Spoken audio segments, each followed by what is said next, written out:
میرے بھائیوں، آج میں نے آپ کے سامنے نکاح کے فوائد، مقاصد اور ازدواجی زندگی کے چند بنیادی اصول مختصراً بیان کرنے ہیں۔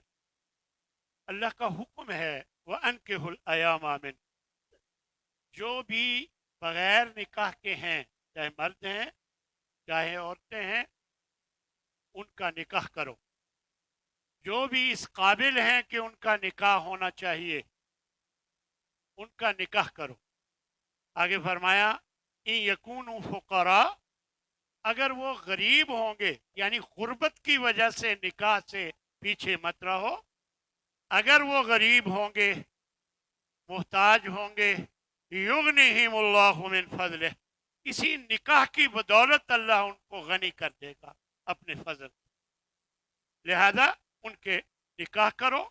واللہ واسع علیم، اللہ بڑی وسعت والا، اللہ کے خزانے بڑے وسیع ہیں، اللہ بڑی وسعت والا اور علیم، بہت علم والا ہے۔ تو اس آیے مبارکہ میں اللہ نے حکم دیا ہے کہ اپنے غیر شادی شدہ لوگوں کا فوراً نکاح کرو۔ یہ دراصل جو ذمہ داران ہیں، سرپرست ہیں، والدین ہیں، یہ ان کو کہا جا رہا ہے۔ دراصل اللہ تبارک و تعالی نے مرد اور عورت کے نکاح کو مشروع قرار دیا ہے، اور یہ ایسا عظیم رشتہ ہے کہ اس میں منسلک ہو جانے کے بعد انسان کی زندگی پاکیزہ ہو جاتی، اور پھر میاں بیوی ایک دوسرے کے درد کے ساتھی بن جاتے ہیں، غمخوار ہو جاتے ہیں ایک دوسرے کے، اور دونوں کو سکون حاصل ہوتا ہے اور اطمینان نصیب ہوتا ہے۔ یہ ایسا اللہ تبارک و تعالی نے رشتہ قائم کیا ہے۔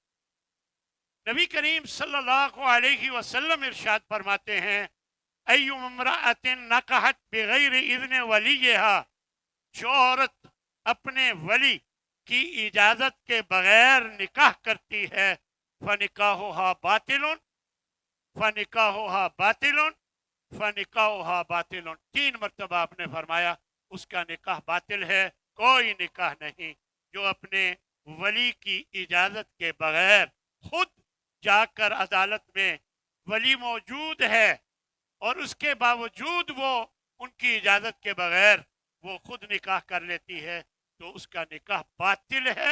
3 مرتبہ فرمایا۔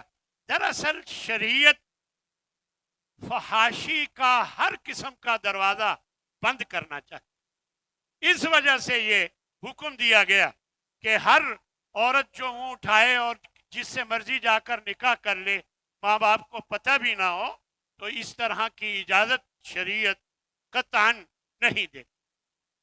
ایک روایت میں نبی صلی اللہ علیہ وسلم ارشاد فرماتے ہیں ثلاث حق علی اللہ عونہم، 3 قسم کے لوگ ہیں اللہ کے ذمے ہے کہ ان کی مدد فرمائے، یعنی اللہ نے اپنے ذمے لیا ہے کہ ان کی مدد فرمائے گا۔ المجاہد فی سبیل اللہ، جو اللہ کی راہ میں جہاد کرنے والا ہے، اللہ اس کی مدد فرماتا ہے۔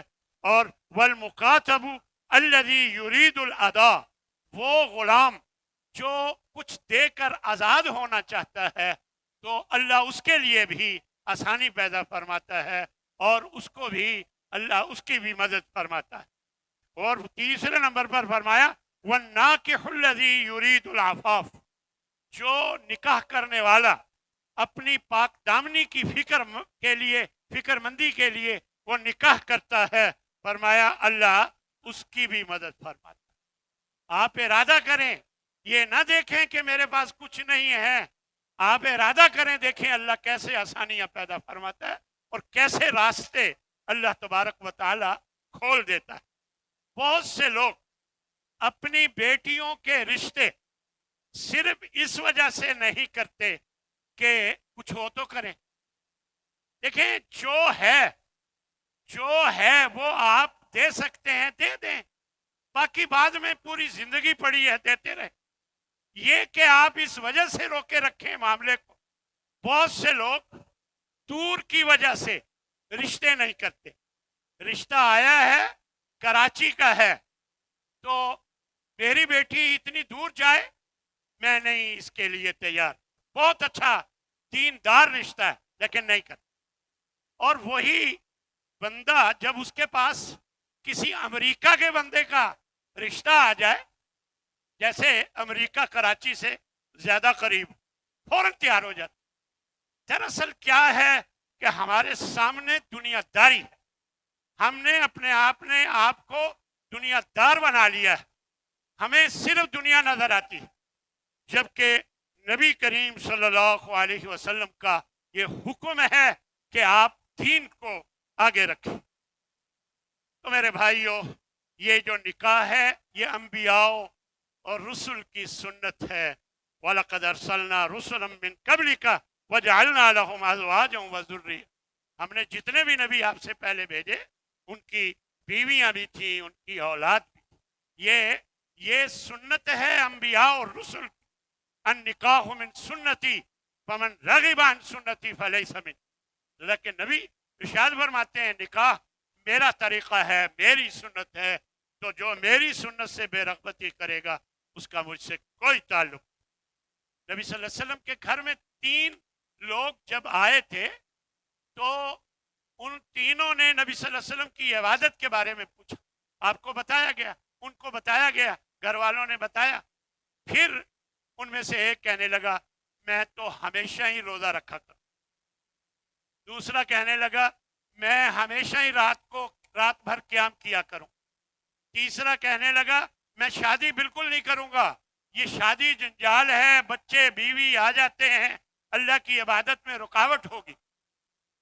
تینوں چلے گئے. آپ کو بتایا گیا جب آپ صلی اللہ علیہ وسلم تشریف لائے تو آپ نے ان تینوں کو بلوایا اور کیا فرمایا؟ انتم الذین قلتم کذا و کذا. تم ہو وہ لوگ جنہوں نے یہ کہا تھا. سن لو، اما واللہ انی لاخشاکم للہ، اللہ کی قسم میں تم سے زیادہ اللہ سے ڈرنے والا ہوں. اتقاکم لہو، اس سے زیادہ تقوی اختیار کرنے والا ہوں. ولکنی اصوم و افطر، میں روزہ بھی رکھتا ہوں چھوڑ بھی دیتا ہوں. واصلی وارقد، میں راتوں کو کھڑے ہو کر نماز بھی پڑھتا ہوں اور راتوں کو سوتا بھی. واتزوج النساء، اور میں نے کئی عورتوں سے شادی بھی کی ہے. یاد رکھو، فمن رغب عن سنتی فلیس منی، جس نے میری سنت سے بے رغبتی کی اس کا مجھ سے کوئی تعلق. لہذا نکاح جو ہے یہ نبی صلی اللہ علیہ وسلم کی سنت ہے. اس سے بے رغبتی کرنا انتہائی غلط. نکاح جو ہے یہ نصف ایمان ہے، یہ نصف ایمان ہے بلکہ نصف دین ہے. نبی صلی اللہ علیہ وسلم نے ارشاد فرمایا کہ اذا تزوج العبد، جب بندہ نکاح کر لیتا ہے، فقد استکمل نصف الدین، اس کا آدھا دین مکمل ہو جاتا ہے. فلیتق اللہ فی النصف الباقی، جو آدھا باقی رہ گیا ہے اس کے بارے میں اللہ سے وہ ڈر کے. یعنی واضح طور پر اللہ تبارک و اللہ کے نبی نے یہ بات بیان فرمائی. اور ایک جگہ آپ صلی اللہ علیہ وسلم فرماتے ہیں من رزقہ اللہ امرأۃ صالحہ، جس کو اللہ تعالیٰ ایک بیوی عطا فرما دے، فقد اعانہ علی شطر دینہ، تو اللہ نے اس کی مدد فرما دی اس کے آدھے دین میں. اللہ نے اس کے آدھے دین میں اس کی مدد فرما دی اور فرمایا فلیتق اللہ فی شطر الباقی، جو باقی آدھا رہ گیا ہے اس میں اللہ سے وہ ڈر کے رہے. یعنی اللہ نے آدھے معاملے میں آدھے دین میں مدد فرما لی، اب باقی آدھا جو ہے اس میں وہ اللہ سے ڈر کے رہے. میرے بھائیوں، نکاح انتہائی اللہ کی طرف سے یہ ضروری ہے اور اللہ نے اس میں برکت رکھی ہے. اور نبی صلی اللہ علیہ وسلم ایک جگہ ارشاد فرماتے ہیں اربع من السعادت، 4 چیزیں ہیں جو انسان کی خوشبختی کی علامت ہیں. اور وہ کیا ہے؟ المرأۃ الصالحہ، یعنی جس کو نیک بیوی مل جائے وہ انسان خوشبخت. والمسکن الواسع، کھلا گھر مل جائے وہ انسان خوشبخت. اور والجار الصالح، نیک ہمسایہ مل جائے، وہ بھی خوش بخت انسان ہے۔ اور فرمایا اسی طرح والمرکب الحنی، جس کو آرام دہ سواری مل جائے وہ بھی خوش قسمت انسان۔ یہ چار قسم کے، یہ ترغیب و ترہیب میں شیخ البانی نے اس حدیث کو صحیح کرا دیا۔ میرے بھائیوں، نکاح جو ہے یہ نصف دین ہے، آدھا دین انسان کا نکاح سے مکمل ہو جاتا ہے۔ اس لیے اللہ کے نبی صلی اللہ علیہ وسلم ارشاد فرماتے ہیں کہ باقی آدھے میں اللہ سے ڈر کر۔ اس کے فوائد میں سب سے اہم فائدہ کہ یہ باعث سکون ہے، نکاح جو ہے یہ باعث سکون ہے۔ اللہ نے قرآن میں ارشاد فرمایا هو الذی خلقکم من نفس واحدہ، اللہ نے تمہیں ایک جان سے پیدا کیا ہے، وجعل منها زوجها، اور اس سے اس کا جوڑا پیدا کیا، بیوی پیدا کی، فرمایا لیسکن الیہا، تاکہ وہ سکون حاصل کرے اس سے۔ یعنی گویا بیوی اللہ سکون کے لیے اللہ نے یہ رشتہ مقرر کیا ہے تاکہ دونوں کو ایک دوسرے کو سکون ملے۔ تو لہذا ہماری بیویوں کو بھی یہ چاہیے کہ وہ یہ ذہن میں رکھیں کہ اللہ نے یہ فرمایا ہے کہ اللہ نے بیوی مرد کے سکون کے لیے بنائی ہے، اس لیے ان کو چاہیے کہ وہ ہمیشہ مردوں کو سکون پہنچایا کریں، اور مردوں کو بھی چاہیے کہ اپنی بیوی کے جو حقوق ہیں وہ پورے کریں، ان کا خیال رکھیں۔ جب وہ آپ کو سکون پہنچاتی ہیں، آپ کے کپڑے استری کر کے دیں، آپ کے لیے ناشتہ تیار کریں، اور دوسرے آپ کے کام کریں، گھر کے سارے کام نپٹائیں، آپ کے بچوں کو سنبھالیں، تو یہ سارے کام جب وہ کرتی ہے وہ اپنا حق ادا کرتی ہے۔ اور اب آپ کو بھی چاہیے کہ آپ بھی اپنی بیوی کے جو حقوق ہیں، ان کے کھانے پینے کی، ان کی ضرورت کی جو بھی چیزیں ہیں وہ پوری کریں اور اس کا خیال رکھیں۔ اسی طرح نسل انسانی کی بقا نکاح میں، نکاح کے فوائد میں یہ ہے کہ نسل انسانی کی اس میں بقا ہے۔ اور فرمایا، ایک روایت میں آتا ہے، حضرت معقل بن یسار اس کے راوی ہیں، وہ کہتے ہیں کہ ایک شخص نبی صلی اللہ علیہ وسلم کے پاس آیا، کہنے لگا یا رسول اللہ، مجھے پیغام آیا ہے ایک حسب نسب والی عورت کی طرف سے، اور وہ خوبصورت بھی ہے، شادی کا پیغام آیا ہے، ہاں جی، صرف اتنی بات ہے کہ وہ بچے جننے کے قابل نہیں، کیا میں اس سے شادی کروں؟ یہ نبی صلی اللہ علیہ وسلم نے سے پوچھا گیا، آپ نے فرمایا نہیں۔ پھر دوبارہ وہ پوچھنے لگا، اس کا موڈ ہوگا شادی کرنے کا، پھر آپ نے فرمایا نہیں۔ تیسری مرتبہ جب پھر پوچھا تو آپ صلی اللہ علیہ وسلم نے فرمایا نہیں، تزوج الولود الودود فإنی مکاثر بکم الامم، اس خاندان میں شادی کرو جس خاندان کی عورتیں زیادہ بچے جنتی ہیں، محبت کرنے والی ہیں، اور یاد رکھو کل کو قیامت کے دن میں اپنی امت کے زیادہ ہونے کا دعویٰ کروں، لہذا وہ عورت جو زیادہ بچے جنتی ہے، یہ دیکھ لیں یہ خاندانی منصوبہ بندی والوں کے خلاف یہ کتنی واضح نبی صلی اللہ علیہ وسلم کی یہ حدیث ہے۔ اور ہمارے ہاں بھی یہ سوچ کر کہاں سے کھلائیں گے، ہم بھی اس پہ عمل کرنے والے لوگوں میں شامل ہو جاتے نہیں، یہ اللہ کی دین ہے۔ اللہ تبارک و تعالی وما من دابۃ فی الارض الا علی اللہ رزقها، اس دنیا میں آنے والا کوئی بھی جاندار ایسا نہیں کہ جس کے رزق کا ذمہ خود اللہ نے نہ لیا، لہذا ہمیشہ اللہ سے ڈریں، اور یہ جو اس طرح کے وسائل جو بچے کم کرنے کے ہمارے ہاں استعمال ہوتے ہیں، مختلف وسائل، ان کو ہرگز نہ اپنائیں، ان کو اپنانے سے بچیں، اور اللہ کے نبی کی جو امت ہے اس میں اضافہ کرنے کی کوشش کریں، یہ نبی صلی اللہ علیہ وسلم کا فرمان۔ پھر نکاح سے انسان کی نظر کی حفاظت ہو جاتی ہے اور وہ پاک دامنی حاصل کر لیتے. جب نکاح ہو جاتا ہے اس کی نظر نیچی ہو جاتی ہے اور وہ پاک دامن بن جاتی ہے نکاح ہونے کے بعد. یعنی یہ نکاح کے فوائد میں بہت بڑا فائدہ ہے. نبی صلی اللہ علیہ وسلم نے ارشاد فرمایا یا معشر الشباب، اور نوجوانوں، اے نوجوانوں کے گروہ، من استطاع الباءۃ منکم فلیتزوج، تم میں سے جو شادی کی طاقت رکھتا ہو وہ ضرور شادی کرے. فإنہ اغض للبصر، اس لیے کہ یہ نظر کو نیچے کرتا ہے. شادی کرنا، نکاح کرنا نظر کو نیچے کرتا ہے. وأحسن للفرج، اور شرم گاہ کی حفاظت کرتا ہے. ومن لم یستطع، اور جو طاقت نہیں رکھتا، اس کو ہمت نہیں ہے، فعلیہ بالصوم، تو وہ روزے رکھے. یہ نبی صلی اللہ علیہ وسلم کا فرمان. فعلیہ بالصوم، وہ روزے رکھے. فإنہ لہ وجاء، یہ روزہ اس کے لیے ڈھال بن جاتا ہے گناہوں سے بچانے کی. جب بھی کوئی غلط خیال آتا ہے، شادی نہ کرنے کی وجہ سے بڑے خیالات آ سکتے ہیں. اگر کوئی غلط خیال آتا ہے فوراً اس کو ذہن میں آتا ہے میں روزے سے، تو وہ غلط خیال سے بچ جائے. تو اس طرح فرمایا یہ اس کے لیے وجا، ڈھال بن جاتا ہے روزہ. اس لیے اگر وہ شادی نہیں کر سکتا، وہ میسر نہیں ہے، کوئی رشتہ نہیں ہے یا کئی رکاوٹیں ہیں، تو پھر وہ روزے رکھے اور یہ اس کے لیے ڈھال بن جاتا.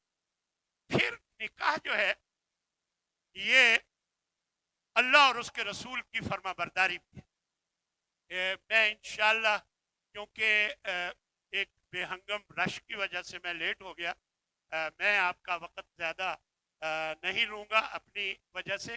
لیکن یہ ہے کہ انشاءاللہ یہ موضوع انشاءاللہ اگلی دفعہ اس کو میں مکمل کرنے کی کوشش کروں گا. اس میں نبی صلی اللہ علیہ وسلم نے جو فرمایا کہ اللہ اور اس کے رسول کی فرما برداری ہے نکاح میں.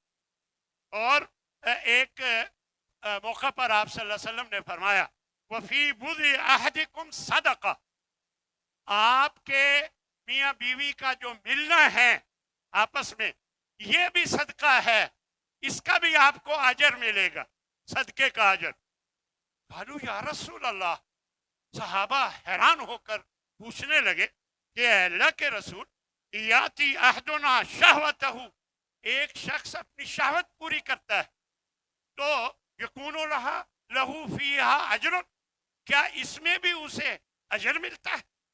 بڑے حیران ہو کر پوچھا. قالا، تو آپ نے اس کے جواب میں فرمایا ارأیتم لو وضعها فی حرام، آپ نے فرمایا تمہارا کیا خیال ہے اگر یہی کام کسی غلط حرام جگہ کرتا تو کیا کان علیہ وزر، اس پر گناہ ہوتا کہ نہیں؟ تو وہ کہنے لگے ہاں ہوتا.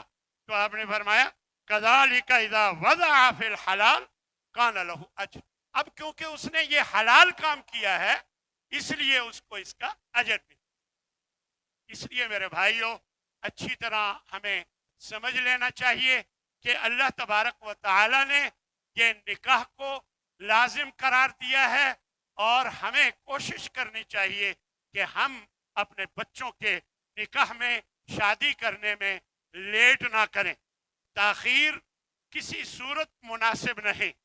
لیکن نبی ارشاد فرماتے ہیں، میں صرف 2-4 منٹ زیادہ لے لوں گا. ہاں جی، اللہ کے نبی ارشاد فرماتے ہیں اذا اتاکم من ترضون خلقہ ودینہ فزوجوہ، آپ کے پاس آپ کی بیٹی کے لیے رشتہ آیا ہے، فرمایا وہ رشتہ آیا ہے کہ آپ اس کے کردار سے بھی مطمئن ہیں. ترضون خلقہ، اس کے اخلاق سے آپ راضی ہیں، آپ کو اطمینان ہے کہ اخلاق اچھا ہے، کردار اچھا ہے. ودینہ، اور ہے بھی وہ دیندار، وہ رشتہ تمہارے پاس بیٹی کے لیے آیا ہے. فزوجوہ، فوراً اس کو نکاح میں دے دو، فوراً اس کو قبول کر لو، رشتہ کر لو. الا تفعلوا، اگر ایسا نہیں کرو گے تکن فتنۃ فی الارض وفساد عریض، تو زمین میں فتنہ و فساد ہے. یہ اللہ کے نبی ارشاد. لہذا جو لوگ اپنی بیٹیوں کے اعلیٰ اعلیٰ رشتے تلاش کرتے کرتے 30 سال کا انہیں کر دیتے ہیں، وہ بعد میں پھر انہیں ایسی جگہ دے دیتے ہیں جو